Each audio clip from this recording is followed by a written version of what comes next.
Good afternoon. This is HorseRacingNation.com handicapper Jarrod Horak. This is our video feature race of the week for Saturday, September 12th. We're going to go to my old stomping grounds at Louisiana Downs. We're going to do their 11th race, the Grade 2 Super Derby, 3-year-olds, 9 furlongs on the main track. Let's get right to the contenders in here. Number 1, Prime Engine. He's probably going to be the one to catch. Last time they put blinkers on in the Emerald Derby, he won that race easily. Now he's got the inside post here. The blinkers, he showed speed before he had blinkers, but he showed nice speed last time. And I would expect with that inside post under Joe Steiner that he's probably going to try to go right to the front and maybe try to steal this one. His trainer is 35% with shippers. So there's some good positives here, but his speed figures are a little bit lower than the top contenders. He's going to have to run the best race of his career if he expects to win this race. And that's possible. If he has everything his own way, he should run his best race. But he's, like I said, he's going to have to step it up a bit. 4-Leaf Chief will break next to him. He's a big late runner, and there might not be enough pace to set it up for him. He was 7th in the Super Derby Prelude. And as I said, a big late runner with a race with not a lot of pace.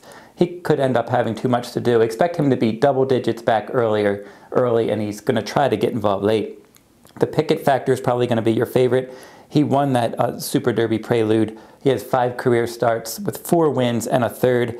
He's seeking his 4th straight win in this one. He's got good early pressing versatility. He'll probably be tracking the pace.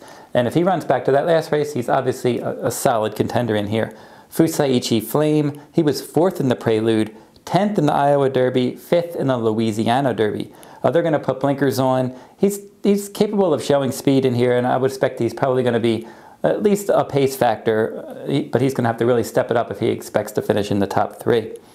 Allied Air Raid is the next one in line. He was the beaten favorite in the Prelude, but he finished a decent 2nd that day. He was 2nd in the Grade 3 Iowa Derby prior to that, and I think he's going to be certainly a threat. Probably from more of a mid-pack or sitting right behind the Pickett Factor, stalking the pace.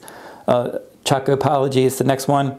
This one is a Louisiana bred. He had six career starts, all against state-bred company. 2 wins, 2 seconds, and 2 thirds. Very consistent. He's really going to step up, though. He comes off of an easy win in an allowance non-winners 2 lifetime at Evangeline Downs. That was on August 19th. But he's really going to have to step up his game. First start against Open Company. Mobile Bay will round out of the field. Edgar Prado's going to ride. He was 3rd in the Prelude. That snapped a 3-race win streak. So he was in pretty good form, and he was very competitive against this kind last time, and I think he can be again. Now, the pace scenario looks like this. As I said, Prime Engine on the inside. He's going to go, I think. Fusaichi Flame putting blinkers on. I think he's going to be up and pressing that pace. I think you're going to see not ridiculous fractions. You're not going to see super slow. I think you're going to see a good, solid, honest pace with Prime Engine and Fusaichi Flame up in front early. The Pickett Factor should be stalking them. And then I think Allied Air Raid will be right off the Pickett Factor's flank, and he's going to try to turn the tables on that one. And that's exactly what I'm hoping is going to happen, because I am picking Allied Air Raid in this one. Trainer Brad Cox shows a positive return on investment with his graded stake starters, also with his route starters. This one comes off that race, as I said, and finishing 2nd in the Prelude. I thought that was a solid enough effort. He got his race over the track, then they took him back to Churchill Downs. He had a bullet work on August 29th. So now I think they really have him primed. The Prelude was a $100,000 race. This is a $400,000 race.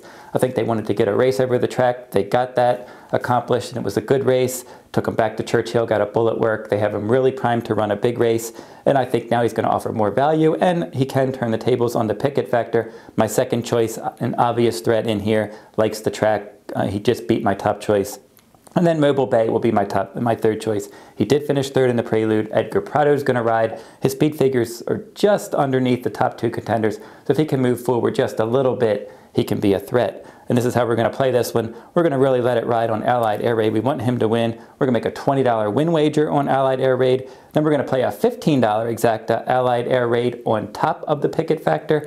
And then a $5 exacta Allied Air Raid on top of Mobile Bay. So those wagers will cost a total of $40 with the $20 win wager, the $15 exacta, and the $5 exacta. You can follow Horse Racing Nation and Derby Wars on Twitter, like us on Facebook. For Saturday, September 12th, DerbyWars.com. We have a $20,000 game as our featured game. And the tracks for that $20,000 game, Belmont, Churchill, and Kentucky Downs. So that'll wrap up this video. Next week we'll be back with the Pennsylvania Derby will be our video race of the week for next Saturday, September 19th. The week after that, we're going to have our first Kentucky Derby 2016 contenders video. So stay tuned to that one as well. In the meantime, good luck at the races.